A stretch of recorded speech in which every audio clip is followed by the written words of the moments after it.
مرحبا. ما عم بقدر استوعب كيف يا الشعب اللبناني بعدك لليوم قابل باللي عم بيصير. كيف بعدكم اليوم ساكتين على يلي عم بيصير كرمال $6 واتساب؟ اجتاحت الجماهير الاراضي اللبنانيه والثوره امتدت من الجنوب لحتى الشمال. اليوم شو عم بيصير؟ اليوم دولار ب90,000، صيرفه ب70,000، وفواتيركم 20 و30 مره و40 مره عملتنا بالارض. لا في دواء، لا في مستشفيات. القبضاء يروح على مستشفى، القبضاء يفوت على باب مستشفى. حقكم بالاستشفاء، حقكم بالاكل، حقكم بالتنقل والمواصلات، حقكم بالاتصالات، حقكم يكون معكم مصاري بالبنوك. كل حقوقكم تجردت. عن شو عم تدافعوا؟ كيف تعاملتوا مع الوضع؟ بالسكوت، بالصمت. بيجي واحد مافيا بيضحك عليكم، بيطلع الدولار بليله بنهار 12 ساعه من 80,000 ل 90,000، صيرفه بتكون 45,000، بحطها 70,000 وبيوطي الدولار قال من 90 ل 80. ما هو طلع بنهار. وعليلكم كل فواتيركم، كل فواتيركم، من الاستشفاء للاتصالات للكهرباء للسيارات لكل شيء راح تكون على صيرفه مرة ونص وانتم ساكتين. هيدي وحده من الضربات، هيدي وحده من الضربات، هيدي وحده من الطعنات بظهر وبجدة الشعب اللبناني اللي عم يحتضر. الدولار الجمركي شو عمل اليوم بالسوبر ماركت؟ شفتوا الاسعار؟ شفتوا الاسعار؟ تجار وعهار وفجار ومسؤولين اليوم عم يتحكموا بهيدا البلد. هيدا بلد التجار والعهار صار مغارة لصوص.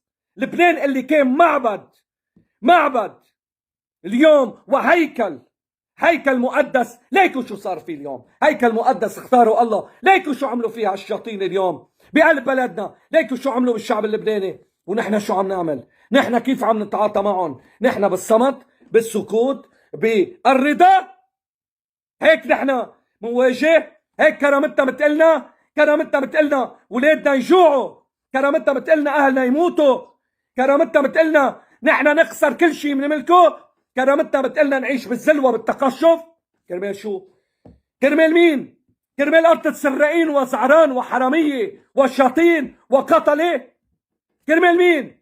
كرمال مين نحن قاعدين وما عم نتحرك؟ وليه ما عم نتحرك؟ ليه ما عم ننزل؟ ليه ما عم نعمل عصيان؟ ليه ما عم نتحد مع بعضنا كشعب لبناني؟ كل واحد يا خيي بمنطقته. إذا بتخالفنا الطوائف وبتخالفنا الدنيا، كل واحد بمنطقته ينزل بوجه مسؤوله ويقول له تعال تقلك، تعال تقلك. انت اليوم منك اعطيني حقي. مين قالكم ما عندكم حق بالاستشفاء؟ مين قالكم ما عندكم حق بالتعليم؟ مين قالكم حق ما لكم حق بالاكل؟ مين قالكم ما لكم حق تجمعوا مصاري وما حدا يسرق لكم مصرياتكم؟ مين قالكم حق قالكم ما عندكم حق تعيشوا بامان؟ مين قالكم؟ هاو كلهم حقوقكم. تعرفوا حقوقكم؟ تعرفوا شو اللي بيحق لنا وشو ما بيحق لنا؟ صرنا اليوم اذا وطي الدولار من 90 ل 80,000، واو شو هالشيء الرائع. بعد شوي بيطرقوا خنجر بظهر اللبنانيين جميعا. صيرفوا على 70,000، الفواتير كلها على 70,000. فواتيركم كلها مرة ونص. قابلوا السوبر ماركت، قابلوا التجار، قابلوا اليوم قد ايه بده يكون في تضخم من وراء هذا الموضوع. يا شعب لبنان ما لازم نقبل.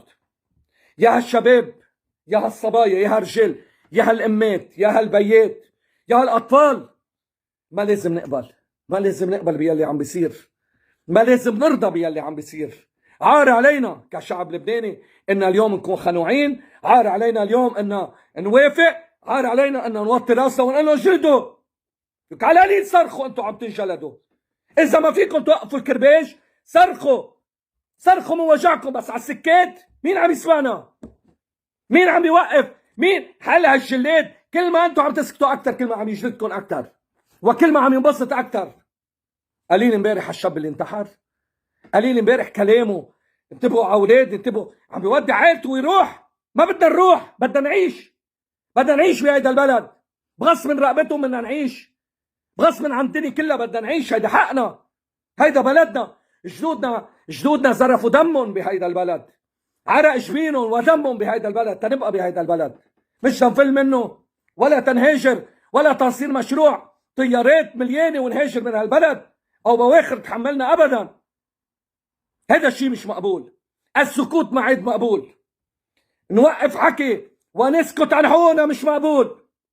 خلينا على القليله، على القليله نموت واقفين ولا نعيش راكعين، ومش انتحارا، بكرامتنا، بالمواجهة ضدهم. ده الزعران اللي وصلوا لبنان لهون. خلص بقى الشعب بده يحكي كلمته، والغضب الشعبي جاي، والناس بدها تقوم، ومجبورة تقوم وتواجه، لأنه هيدا الوضع صار وضع منه مظبوط، لأنه هيدا الوضع التاريخ بده يحاسبنا عليه. بدعي كل الناس، وبدعي كل الشباب، وبدعي كل الناس اليوم تقوم بعصيان، توقف، تصرخ، تواجه، بس ما تسكت. كله ولا نسكت عن حقنا.